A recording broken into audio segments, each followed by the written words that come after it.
Good evening, ladies and gentlemen, and our guest of honor, Joe Langley, and his lovely wife, Betsy. And I'm not giving any salutes to Cornell, and mainly because 1946, like Joe Langley, when I came back from World War II, I made my application to Cornell. I probably would have been in Marty Horan's, Horn. I have relatives by name of Moran and Horan. Horn's class, I would have been out in 1950. So when Cornell didn't take me, I went on to other places. And after getting out of college, I did go on the New York City Police Force, as Joe well knows, and I served as detective here in New York City for almost 10 years. And as Mike Green, when he called me up, I said, what am I going to speak about? I don't know anything about hotel management. They wouldn't let me go there. So he said, well, maybe you have some police stories.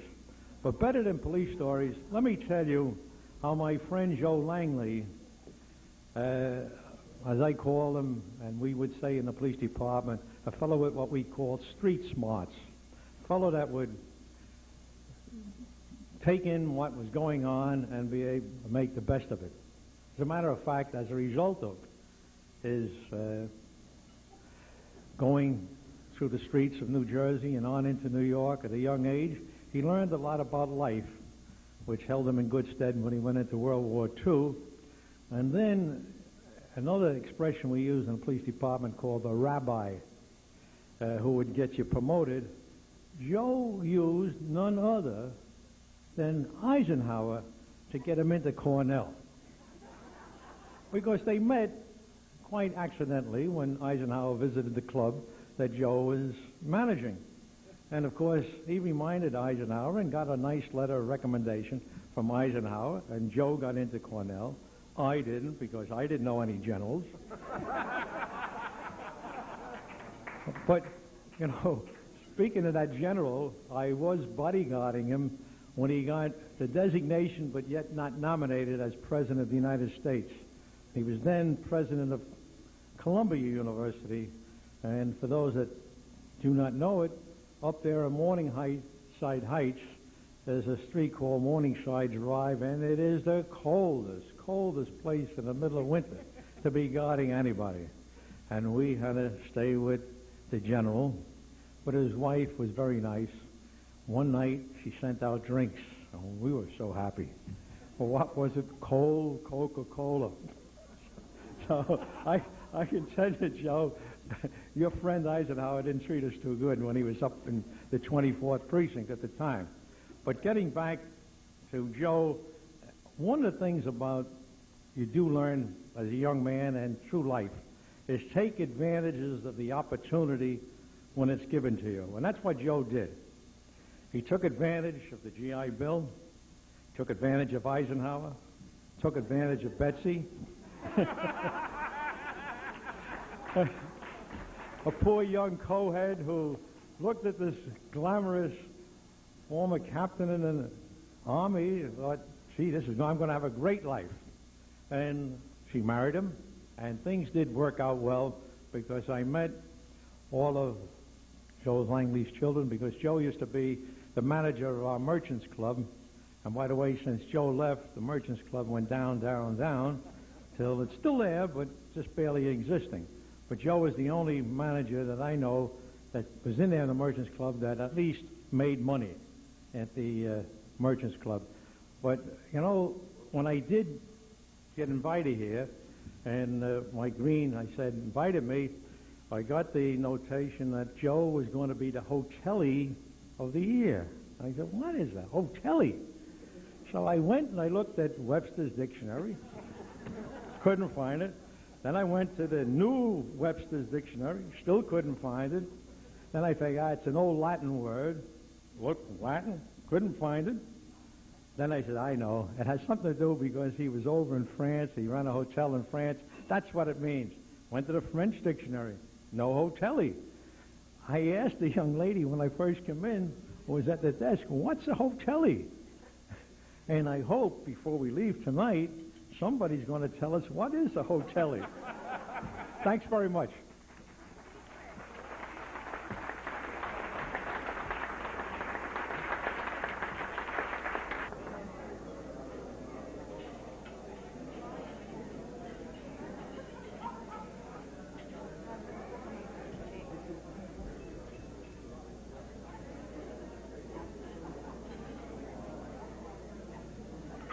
Ladies and gentlemen, our next speaker is a successful hotel executive, a devoted family man, and wonderful son, and as you now know, streaker of some note. I have to tell you as an aside, ladies and gentlemen, in Ithaca, New York, it's so cold you really can't tell the guys from the gals, so it's not necessarily a big deal.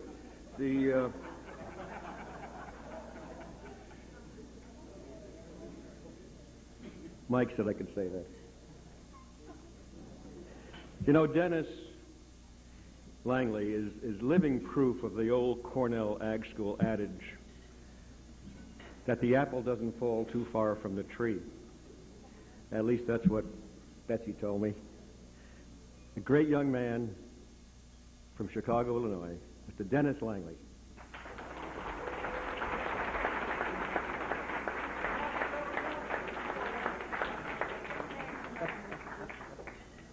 There's the dry cleaning tank. I think it's the rental slip. Marty, thanks for bringing that up. I sure do appreciate that. During the cocktail hour, I want to take a few minutes to review the comments that I had prepared for this evening. So I ducked into a small room off the pre-function area there, and I was intently reviewing my notes. And I was interrupted by my wife, Julie, and I looked up from my notes, and she said, Dennis, are you a little bit nervous about your speech tonight?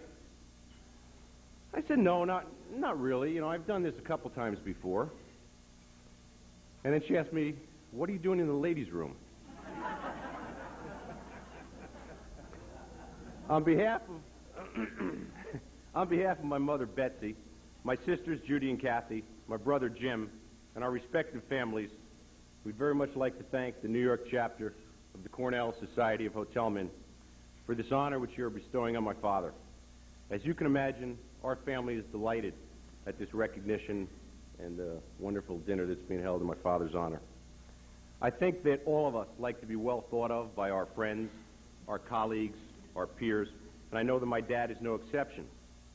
And if there's any one group outside of his family with whom my father cherishes his friendship and his reputation, it's his fellow alumni from the Cornell Hotel School. The school has always played an important role in his life and consequently the lives of his family. I've enjoyed listening to the remarks of some of my father's friends and classmates who've been kind enough to stand before you tonight.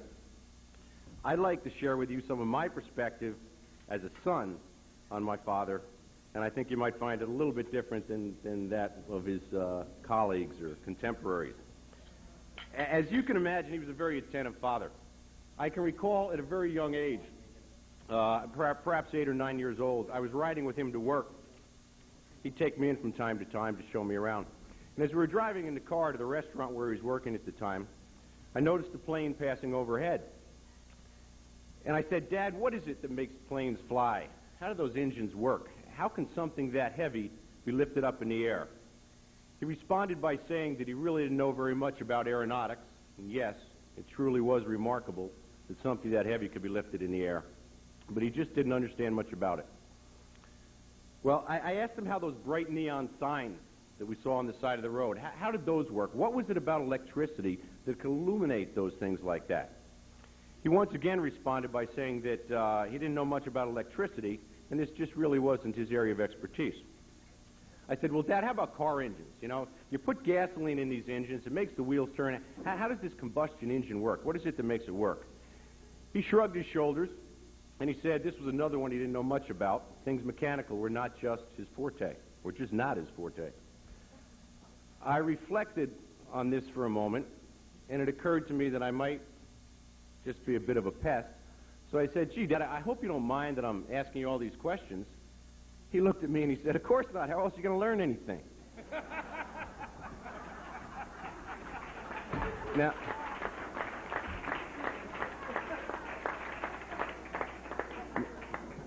Now, notwithstanding that, I did learn a lot about life from my father. You know, and I have to digress from my prepared remarks for just 1 minute, because just this weekend, my wife and I have spent the weekend with my parents. I learned something about my dad that I never knew. I had always presumed that he had grown up wanting to be in the hotel, restaurant, club business. You know, he had attended Cornell, and it's all he ever talked about. And he told me this weekend, and it was a total surprise to me, that he had originally planned on being a doctor, but one thing had stopped him. I said, "Well, what's that, Dad?" He said, "High school." I did learn a lot from my father. As a matter of fact, my very first job was working for my father. At the time, he had a part ownership interest and was managing a Howard Johnson Motor Lodge in Springfield, New Jersey. It was a small operation, and during busy periods, we'd all pitch in at the front desk. One of us would be checking in the guests. The switchboard was located right next to the front desk there, and we'd be running back and forth between checking in guests, answering the switchboard, and it could get kind of hectic. Now, my dad had trained me very specifically. When I answer the phone, I should answer it, "Howard Johnson Motor Lodge, Springfield, New Jersey." That's the way he taught me to do it. I was 13 years old. That's the way I always did it. Now, I don't know what it is about people when they call someone on the phone, but they just don't seem to listen very well, because invariably, after giving that greeting, "Howard Johnson Motor Lodge," the caller would ask, "Is this the Howard Johnson Motor Lodge?" This would be repeated numerous times during the day, day after day. Now, I remember one day the front desk was absolutely jammed. It was just my father and I working. It was hectic, 5, 6 people in line. The phone starts ringing. My father goes to the switchboard. He goes through the usual process. "Howard Johnson Motor Lodge, Springfield, New Jersey." There's a pause. "Yes, ma'am, this is the Howard Johnson Motor Lodge." It's repeated several times. He runs over to the switchboard, back to the desk, over to the switchboard, back to the desk. Finally, he goes back to the switchboard with increasing frustration in his voice. He says, "Howard Johnson Motor Lodge, Springfield, New Jersey." There's a pause as he feels the inevitable question, and then I hear him say, "No, lady, this is Fulton's Fish Market. We just like to answer our phones this way."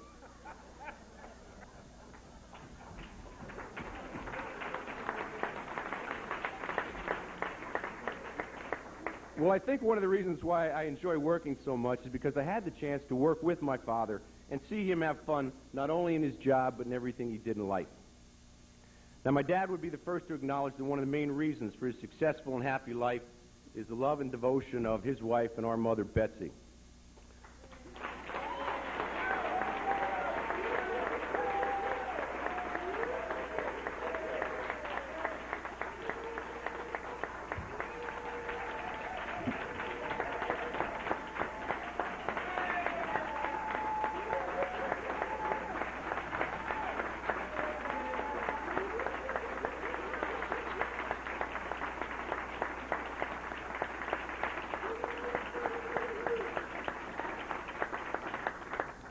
It worked pretty good. I think I'll say it again. My mother was a working mom long before it was fashionable. She had a successful career as a high school teacher, developing vocational skills with a largely underprivileged student body in nearby Hoboken. While holding down a job and raising 4 children, she attended night school and earned her master's degree. Since her retirement, she serves on the bereavement committee at her church and volunteers at a Newark hospital assisting and caring for children afflicted with AIDS. Thank you for recognizing a lady that I think is truly remarkable.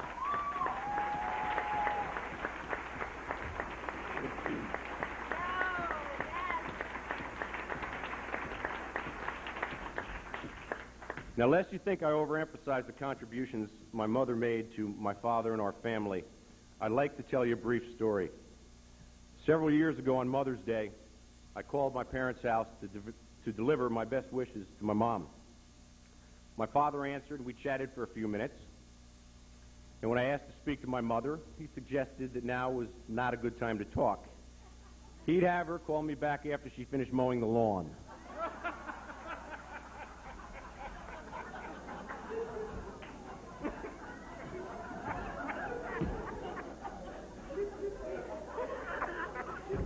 She didn't have to do the hedges that day. She got a little relief.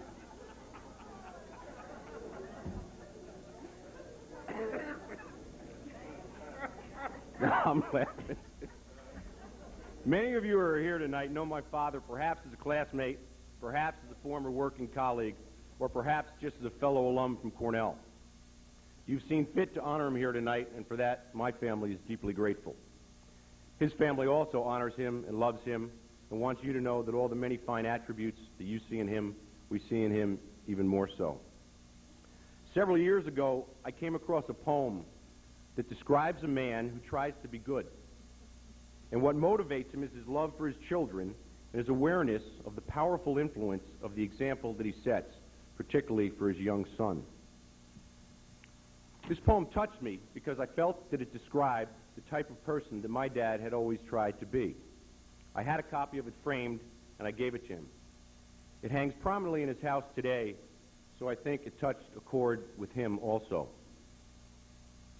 Now, as a father myself, it serves as a reminder of the kind of person that I should try and be, following the example of my father. I'd like to share this poem with you. It goes as follows. A careful man I want to be. There's a little boy who follows me. I do not dare to go astray, for fear he'll go the self-same way. I cannot once escape his eyes.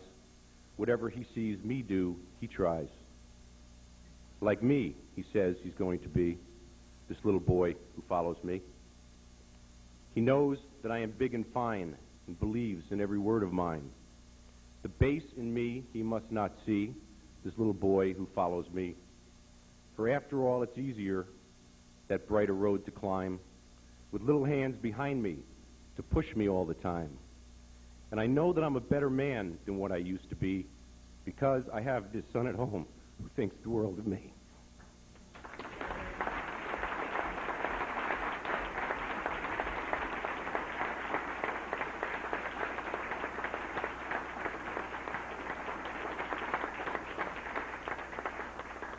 We live in an age where our society seems to make it common practice to build people up into heroes, only then to gleefully tear them down and expose them as a fraud. Tonight, however, I am here to tell you that the man we're honoring tonight is the genuine article, the real deal. A man who makes everyone he comes into contact with feel a little bit better about themselves. Dad, your family is proud of you. We congratulate you and salute you on this honor, this well-deserved honor which you received tonight.